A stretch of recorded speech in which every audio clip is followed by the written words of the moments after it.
So may nag-order sa atin, special lang to.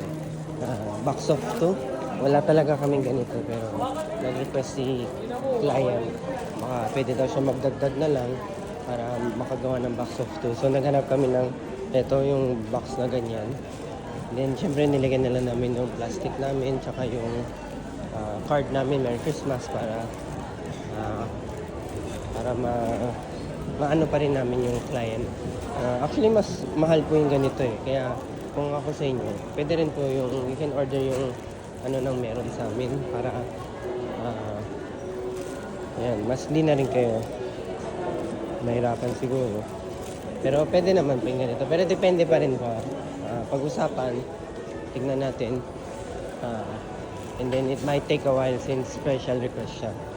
Kung gusto nyo ng ready to go na, umili na lang po kayo dun sa mga sets na namin. Plus, actually hindi nagkakalayo to yung price. Ito 2 pieces lang to. Pero yung presyo niya, parang yung ko na 6 pieces ko na yan or yung 4 pieces ko na yan eh. O diba? So, konti na lang dadagdag nyo. Hindi na siya mas marami pa kayo makukuha. Yan, ito, order ito. Dami natin Christmas rush. Dami mga last minute gift. Nandito pala tayo sa One Ayala. Pero next week sa Glorieta naman tayo. Glorieta next week. Glorieta pa tayo next week. Ayan, tatawid muna tayo. Kami na rin po magbo-book para hindi na kayo ma-hassle, diba? Kami na magbo-book para sa inyo. Wala na kayo isipin. Okay? Christmas rush.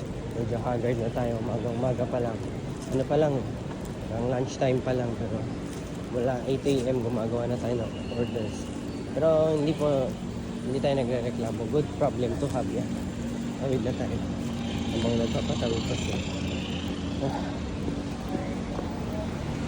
Ito na siguro sila lamog. Tanungin ko.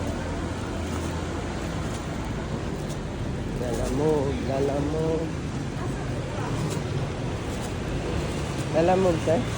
Hindi kayo? Hindi. Lalamog. Wala pa siguro. Ay, ganun tayo. Picturean ka lang, sir. Thank you.